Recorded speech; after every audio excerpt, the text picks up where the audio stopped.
إن الحمد لله نحمده ونستعينه ونستغفره ونتوب إليه من شرور أنفسنا ومن سيئات أعمالنا. من يهده الله فلا مضل له ومن يضلل فلا هادي له. أشهد أن لا إله إلا الله وحده لا شريك له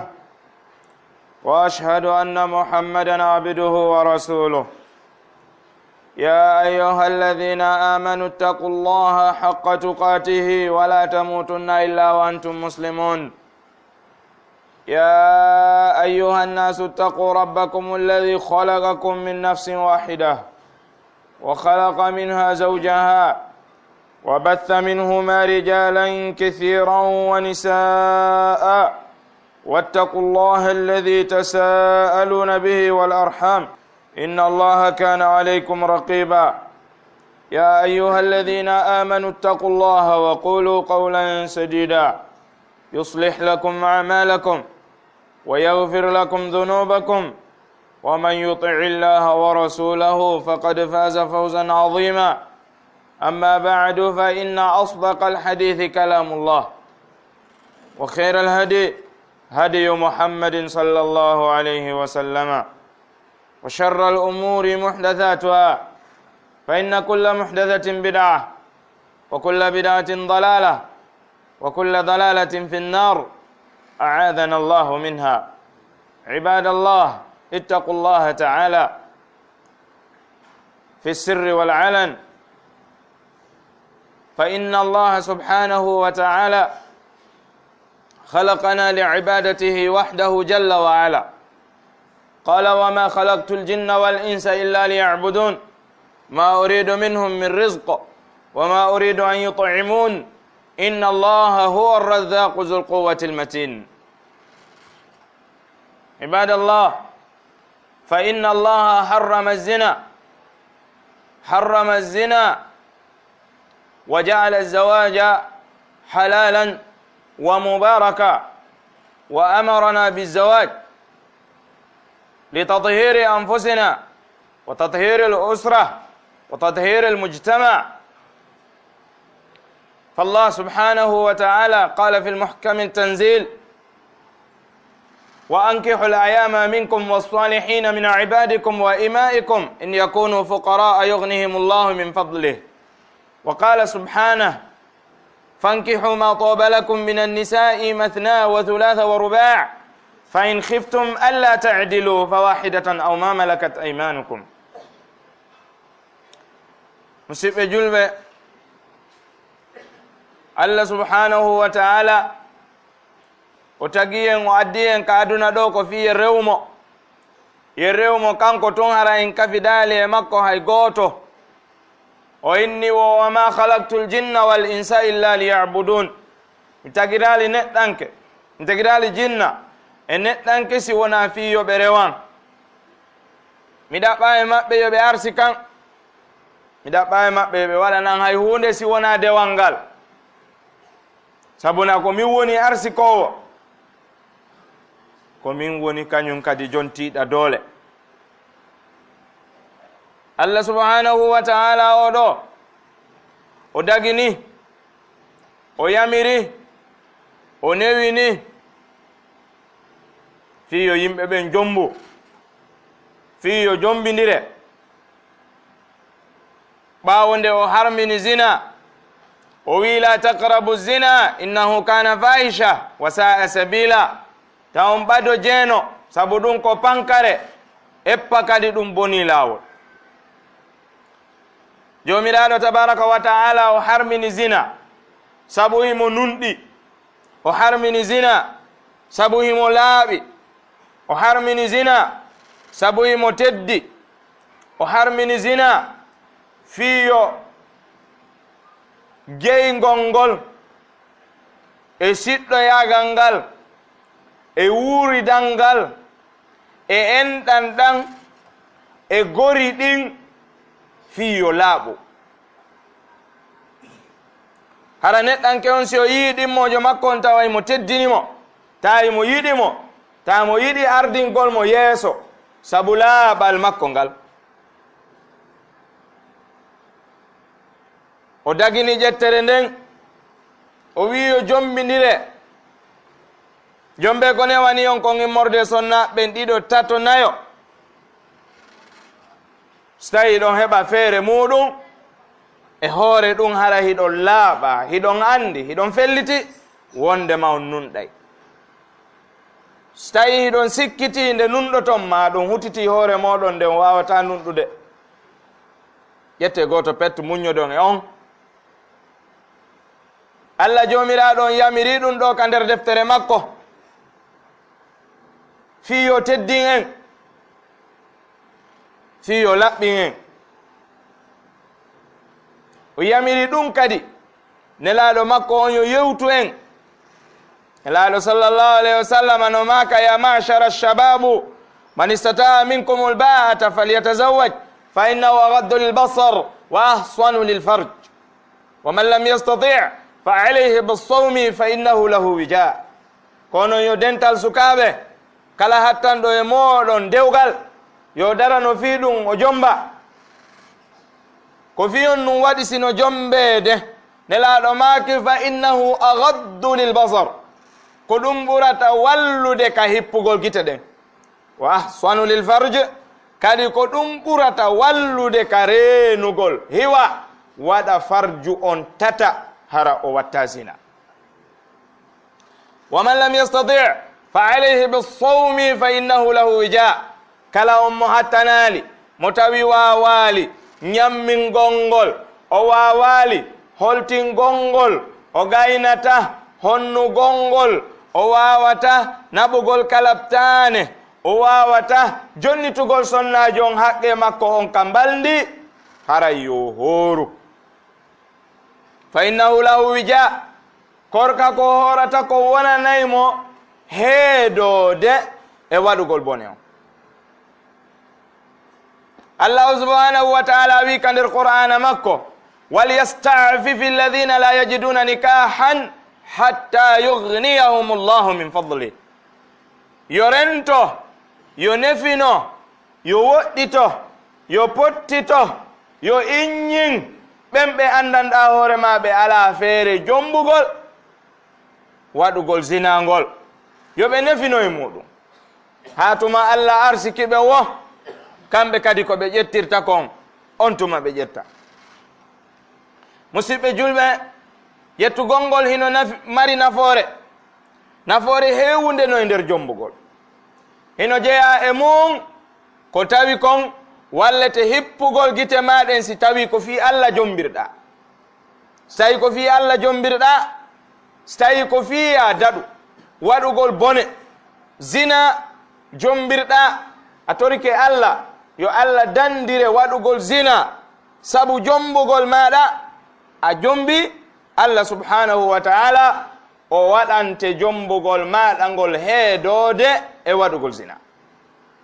dalil on nelaɗo maki fa innahu aghaddu lilbasari wa ahsanu lilfarj. ɗum hippante gite ɗen waɗante farju ma on tata hara watta zina. jeeya e nafooreji jombugol ngol ɗum ɗon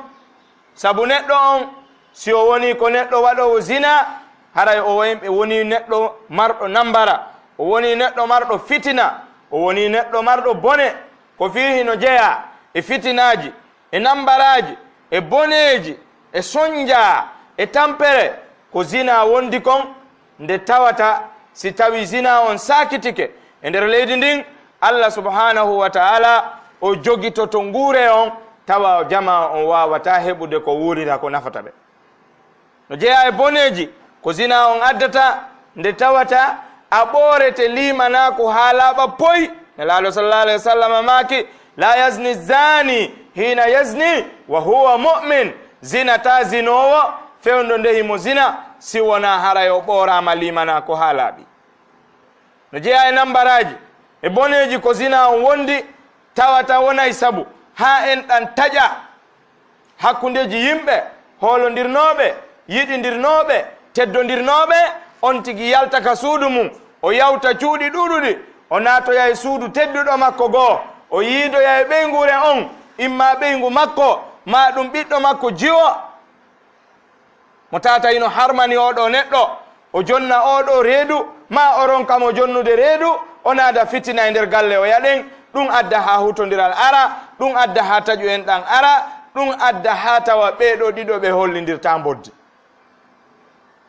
zina on no mari nambara musidɓe julɓe, zina on hino ronina basal tampere wonande jommuɗum neɗɗo faggitotoɗo zina on Allah subhanahu wa taala udditantamo ne wende.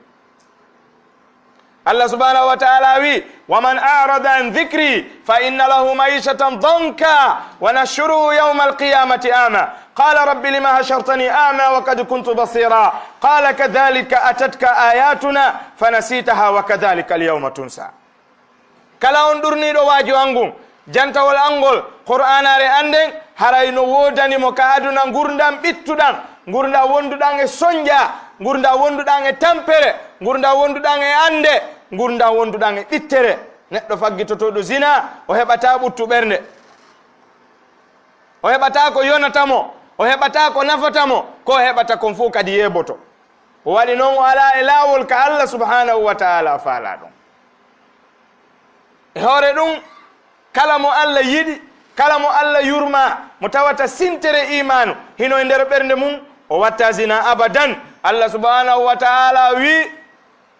wala yaznuna, e hoore ɗum araɓe zinata ɗum ko gonɗinɓe ɓen. waman yafal dhalika yalqa athama yudaaf lahu ladhabu yawma alqiyamati wa yakhlude fihi muhana. kala waɗowo zina, kala neɗɗo waɗowo zina o heɓa sonja, o heɓa wirtere ka aduna ɗo, o heɓa koyeran e hoore ɗum, o lettoyte kadi yawmal qiyama, o luttoya e on ɗon koyeran kadi yawmal qiyama. wa yakhlude fihi muhana, o lutta ka nder lette wondude e koyeran kadi. neɗɗo no hoya e nder sonfoniya ɗo hara ko ɗo tun anduɗenmo, ko ɗo tun o hoyi, o yiwa ɗo o yaha wanindira, o tedda o hoya wanindira, o yiwa ɗon o yaha madina, o tedda o hoya e nder lagine, o yiwa ɗon o yaha Sierra Leone, o tedda. kono si Allah hoyni goɗɗo kala ka o yehi e nder adna Allah on fof o teddata. si o hoyoyi noon yawmal qiyama, o hoyoyay gilandema e adaɗo jibine ɗon ha sakkitiɗo mayde on ɓe fof maɓɓe ɓe anda e oɗo hoyi. wonɗo ka aljanna o, wonɗo ka yite o, yo Allah dandu en ɗum ɗon. musidɓe julɓe, zina on no mari bone. joni noon ƴettere nden ko ɗum ɗon addata goɗɗum e ko defandete waɗugol oɗo zina, waɗugol oɗo bone. yo sukaɓe ɓen jombu, yoɓe sango, yoɓe rento e waɗugol bone, yoɓe accu darugol sonnaɓe, wonɓe feƴƴude har manɓe ɓe darugol. yoɓe jombu ko fiisi ɓe jombi ɗum ɗo hippanayɓe gite maɓɓe ɗen. nelaɗo maaki yitere nden ko sahmun min sihami iblis, wo yitere nden ko dagawal jeyangal e dagaje iblisa. nelaɗo maaki si sonnajo on no yaltude, iblisa cuɗaymo ɓandu ndun fof, o feƴƴay tun dara, sa daari ko ɗon darɗe ɗen welete, jokkintina ɗon darɗe ɗen ha heɓa nambara e sengo Allah subhanahu wa ta'ala. heɓa goɗɗum ko miijiɗa ka ɓernde maɗa e faale oɗo sonnajo, imma ka yiwgol mo emo feƴƴa, imma ka conci makko, imma ka wirtere makko, imma ka haala makko kanko sonnajo, ma ɗum ka gollodal makko. yi'amo tun o wele sabu yaltitande makko nden, woɓɓe no welire sabu ko wirti kon, woɓɓe no welire sabu haala makko kan, woɓɓe no welire sabu ko gollodiron kon, woɓɓe no welire sabu ko laɓa kon, woɓɓe no welire sabu seytane tun cuɗanima an on ɓernde ma nden ko nawnude debbo mo yiɗa wo tawa yiɗa faala.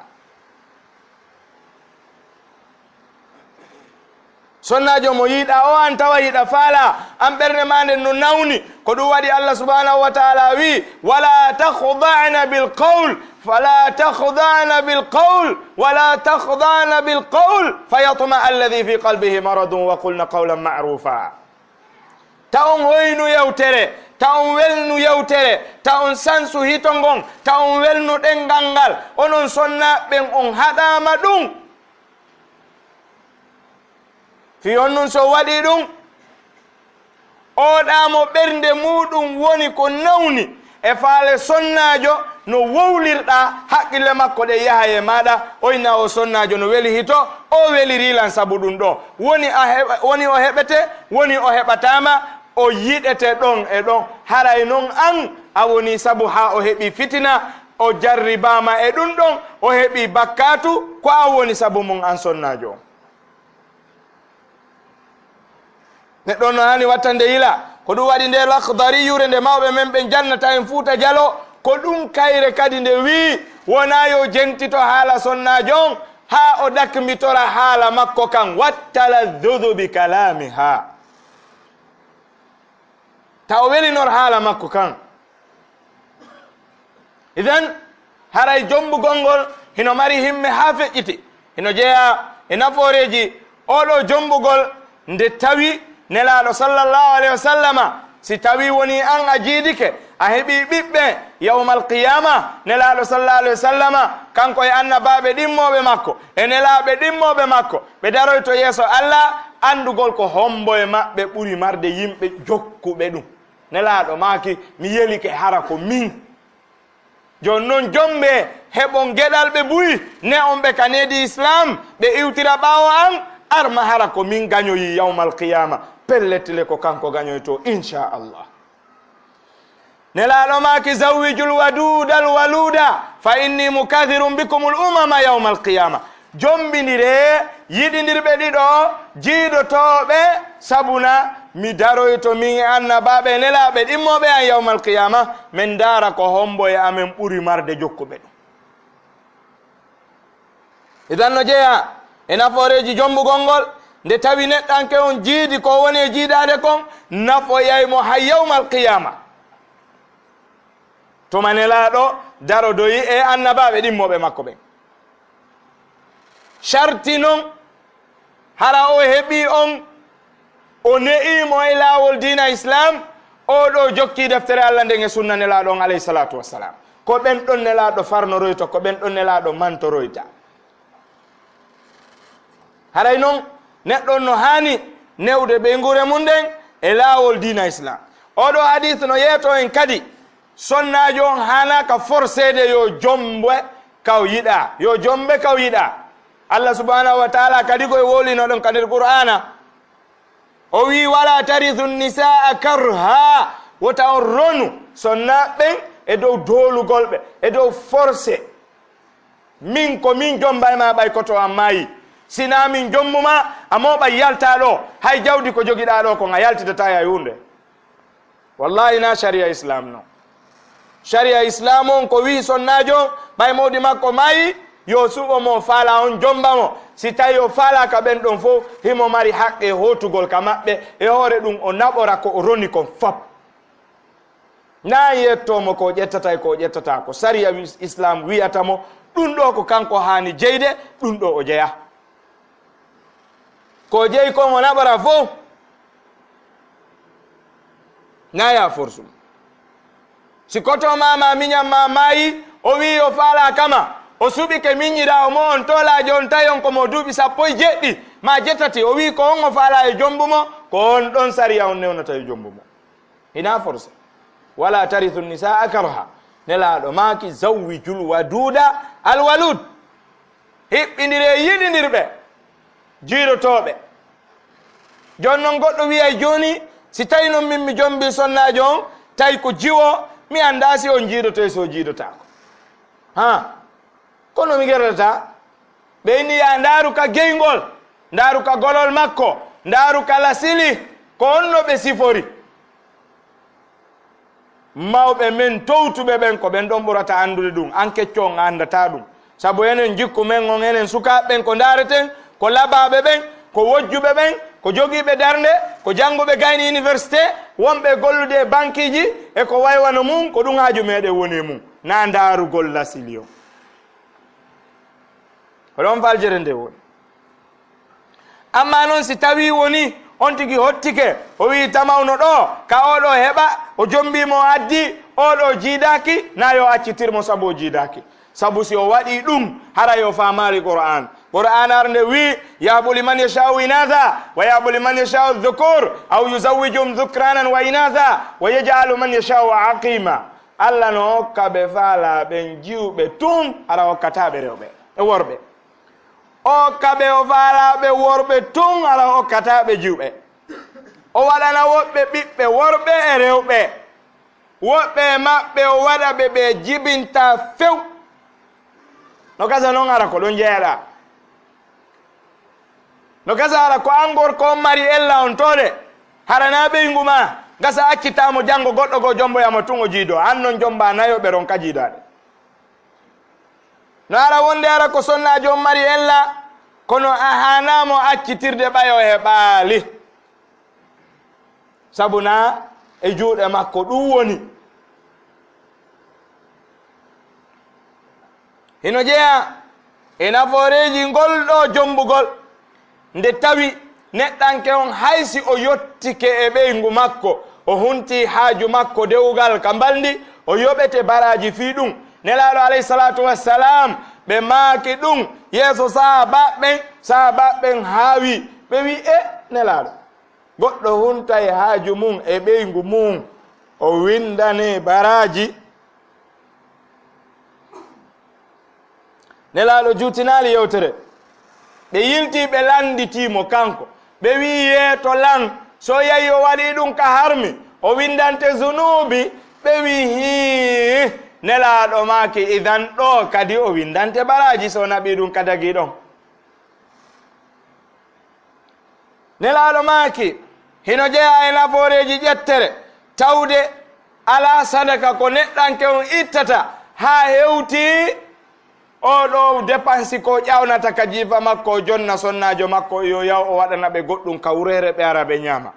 ala dépensi tedduɗo ala baraji tedduɗi ka Allah subhanahu wa ta'ala immorde sadaka ko goɗɗo itti ha hewti oɗo dépensi mo jonnata sonnajo makko nelaɗo maaki hatta lukma allati taj'aluha fi imratik ɓe maaki hay sayre ñiiri ko watta kon ka nder kara sonnajo ma on a windante baraji fi ɗum ɗo jakayo si suka on kadi o jaati keɗo jiwo o yehi o financimo e l'école la o lanni o waɗanimo pijiɗin fof hay ko ñammintamo kon hay conci ko solantamo hay transport ji ko jonnatamo o yaaka école ma o yaa e hajuji makko kanko suka on o heɓay zunubi fi mum ko fi o naado yaali ɗum ɗon ka daggi nelaɗo alayhi salatu wassalam ɓe maaki lan tazula kadama abdin yawma alqiyama hatta yusal an arbaa neɗɗanke sottinta teppere mum tew ñande dargal ha o lande piiji nayyi hino jeeya e majji wa ammalihi min ayna iktasabahu wa fima anfaqahu jawdi makko ndin honto ittuno ndi ko honno heɓirno ndi ɓay o heɓi jawdi ndin ko honto naadoyi ndi neɗɗo noon o wattana yila o accita haqqil o andita Allah no aynitimo Allah wi ma yalfidu min qawlin illa ladayhi raqibun atid hay hunde o wowlata si wona malaikaɓe ɗiɗono ɗon seediɗo e ƴellitiɗo e ko woni e wadde kon hiɓe windude ɓe fanki teppe makko ɗen ka woni yaade toon fof hino windede Allah subhanahu wa ta'ala inni naktubu ma qaddamu wa atharahum wa kulla shay'in ahsaynahu fi imamin mubin hay nokku kaɓe yaata ala si wona ara meɗen windi fop golleji maɓɓe ɗin fof meɗen windi meɗen paaki ɗum e nder deftere wotere no habbimo ha o ara ɗum yewtaka suratu yasin Allah feññinoy si o yahoyinon yawmal qiyama nden deftere ko honno nde gerdoyte Allah wi kulla insanin alzamnahu ta'irahu fi unuqih nukhriju lahu yawmal qiyamati kitaban yalqahu manshura اقرأ كتابك اقرأ كتابك كفى بنفسك اليوم عليك حصيبا سورة الإسراء الله سبحانه وتعالى في يوم القيامة يالتنا دفتر رم جن بين دار دون كقولنا أكون فوين باكي دو جانجي دون فاما حسبا هورما لا أيو نيكو حسبا هورما كو دفتر ما لا كو كود ما لا كو أنهوي إهنو دا إهنو دونتكي haɗa yonti haqqil dey ko woni e suuɗade ɗo ko o yalta tumbo jemma o yana jiwɓe yimɓe o yana sukaɓe yimɓe o naata e modiɓɓe woɓɓe o lanca cuuɗi woɓɓe o hela dewle woɓɓe yo haqqilan ko fi ko ƴuwiɗa ɗo wo wallahi ngu kammu ɗo hino towi ala duɗɗade toon few ko suuɗiɗa wo ko yimɓe ɓen wawɗa suuɗade allah wi yastahfuna min annasi wala yastahfuna min allah hiɓe suuɗade yimɓe ɓen kono noon ɓe suuɗata ko allah de holo allah wattana yila yettamo jarnamo e dow ɗi nemaji ko jonnuma jomba acca jombeɗa jiwɓen no jooɗi ko tuma mi yahi université ko tuma mi gayni université an on ko tuma mi gayni master ko tuma mi gayni doctorat si goɗɗo jombanmi hara noon ɓe ala e jooɗade pullo fuuta wi wo ko heewi wo hibbay ɓe hewti ka ɓe jombete ɓe jaɓali jombede ɓe yalta ɓe ɗaɓɓoya ka yaas ɓe namiɗo wadde vi an on taw avenir an on ko ma wela gurɗan on an ku welayi on tuma noon simi jombe nden pullo fuuta indi wo amu ka kellanaɗa ɗon sina ɗon amo yara kelleron pi feno ka yiɓe ɓe yaltiɗo wi no falama a wi a falaka ñande goo a faaloy teɓetaɓe falakama tawa noon aduna yiltike ɓawo maɗa min ko avenir an on devenir on ala akhira ala yawmal qiyama ala o ala anditude o ala miijitade ñande o naatoy ka suudu jaatigi makko ɓe waali ɗon ha tumbo jemma on suka maayi ka nder danki ɗon konnun o wiyata honno o yaltirta honno o hewtiroyta ka suudu makko oɗo suka miijitaki o hulali allah o ƴetta o jiwo o addamo ka suudu makko ɓe waalo ɗon ha tumbo jemma allah ƴettita o jiwo haray mo waali ɗon konno gertata o fure honto yaata konnu o jaaɓoyto allah on jiwo mayɗo ɗon si o immintinoyama konnu o yewtoyta allah nelaɗo sallallah alayhi wa sallam maaki annasu yubathuna ala ma matu yimɓe ɓe wurnitoyte yawmal qiyama e dow ko ɓe maayi kon subhanallah yimɓe ɓe yo huulu allah nde ɗo ƴettere no mari nafoore ha feƴƴiti elaɗo sallallah alayhi wa sallam ɓe maaki kala ñande sonnajo yehi ko gorko janano ɓe waali ɓe hunti haaju maɓɓe ɗon nelaɗo sallallah alayhi wa sallam maaki haray kanko sonnajo on o tetti rido hun ko wiyete hersa hakkunde makko e allah subhanahu wa taala on haray o tetti ɗum ɗon auzu billahi min alcheytani rrajim neɗɗon yuulu allah oɗo zina no harminana kala neɗɗo gonɗinɗo ko ɗum waɗi si allah wi wa hurrima dhalika ala almuminin ɗum harminanama gonɗinɓe ɓen yimɓe ɓe yo jombu yimɓe ɓe yo jombu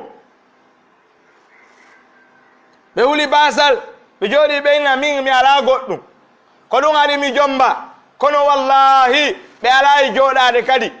hiɓe jokki rewɓe yimɓe hiɓe jokki ɓeyguli woɓɓe hiɓe jokki ɓiɓɓe woɓɓe ɓe yejjitino kamɓe kadi si goɗɗo yiltitaninoke nenirawo maɓɓe ma bandirawo maɓɓe ma yayirawo maɓɓe ma patirawo maɓɓe ma ɓeygu maɓɓe ma nenirawo maɓɓe mawɗo goɗɗo yiltitanike ɓen taw si welaymo kanko wallahi welatamo kono noon a yahiranta nene goɗɗo ɓeygu goɗɗo bandan goɗɗo ɓiɗɗo goɗɗo ɓay pelletti ko ɓeɗo won ko an yahitirta noon jaggitana o yaka suudu makko kanko yallah ɓurte yurmede sallallahu alih wa sallam wa baraka ala muhammadin wa alihi wa sahbihi wa sallam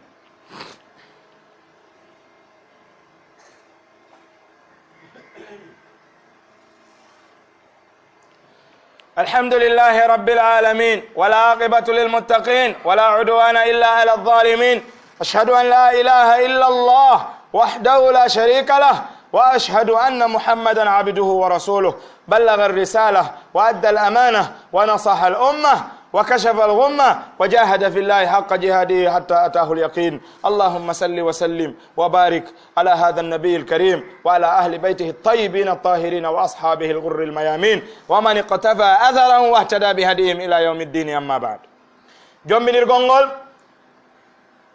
nelaɗo sallallahu alaihi wasallam ma kani sukaɓe ɓen tunkahu almar'atu li arba'in falihasabiha walimaliha walijamaliha walidiniha fadhifar bidhati ddini taribat yadak. ɓeyni sonnajo no jombire sabu piiji nayyi. sonnajo no jombire sabu mo laba. sonnajo no jombire sabu mo mari jawdi. sonnajo no jombire sabu mo mari jaahu.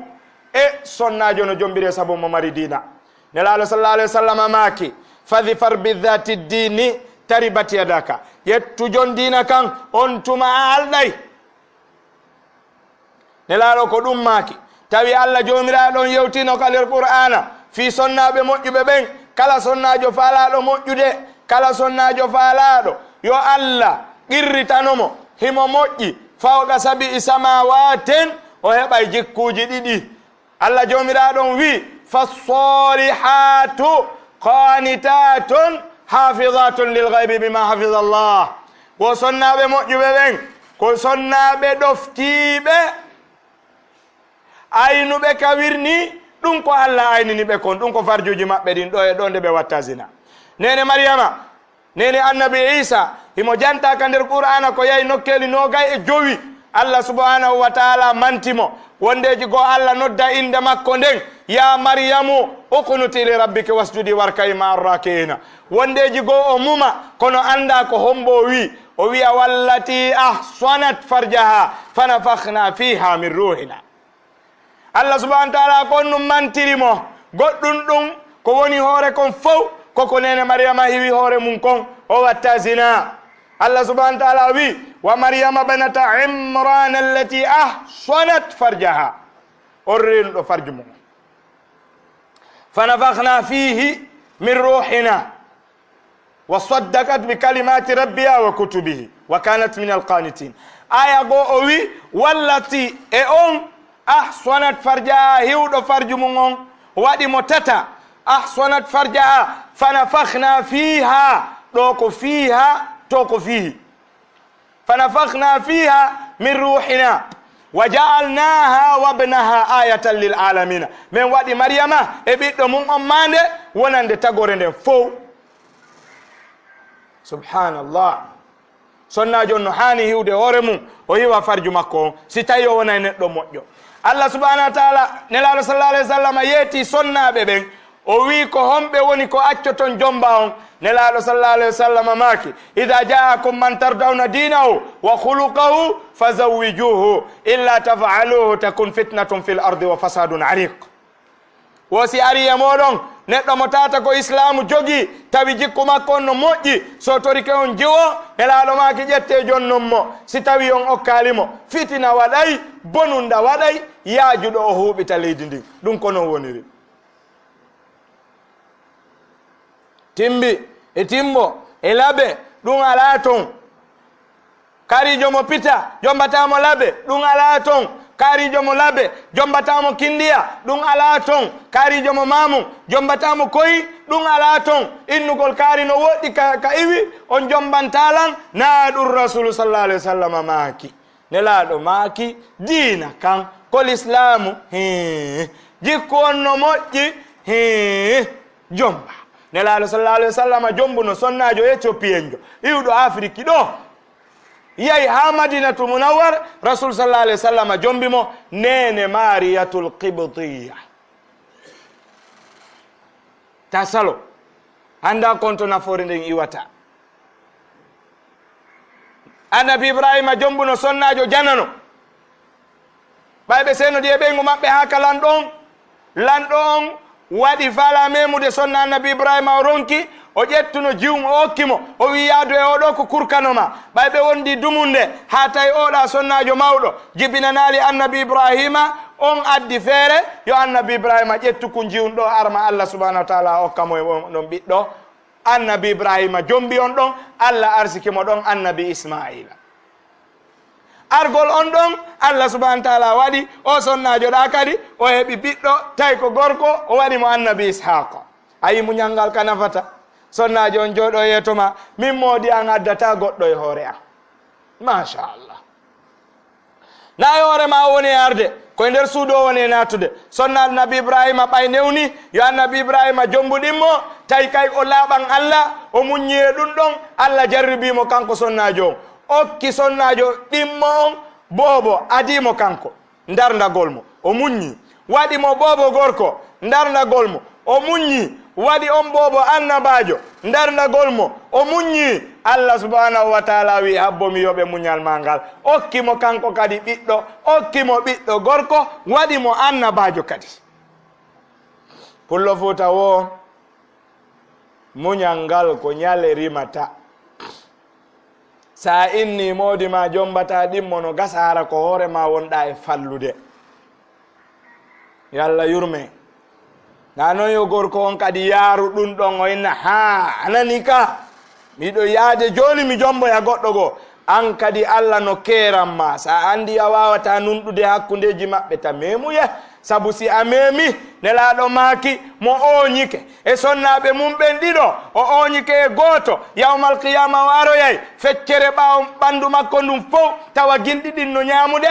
ɗum ɗon hino taƴude hino futta tewu on hino futtirani ka lawol haray mo yaade ka dargal yo Allah subhanahu wa ta'ala dando en ɗum aqulu ma tasmauna wa astaghfirullah li wa lakum innahu huwal ghafurur rahim rabbana atina fid dunya hasana wa fil akhirati hasana wa qina adhaban nar rabbana la tuzigh qulubana ba'da idh hadaytana wa hab lana min ladunka rahmatan innaka antal wahhab allahumma arina al haqqa haqqan warzuqna ittiba'ah allahumma arina al batila batilan warzuqna ijtinabah allahumma aminna fi awtanina wa aslih a'immatana wa la ta'murina allahumma inna nas'aluka al huda wat tuqa wal afafa wal ghina allahumma ati anfusana taqwaha وزكها أنت خير من زكاها أنت وليها ومولاها ربنا آتنا في الدنيا حسنة وفي الآخرة حسنة وقنا عذاب النار ربنا هب لنا من أزواجنا وذرياتنا قرة أعين وجعلنا للمتقين إماما اللهم صل على محمد وعلى آل محمد كما صليت على إبراهيم وعلى آل إبراهيم وبارك على محمد وعلى آل محمد كما باركت على إبراهيم وعلى آل إبراهيم في العالمين إنك حميد مجيد وصلى الله وسلم وبارك على محمد وآله وصحبه وسلم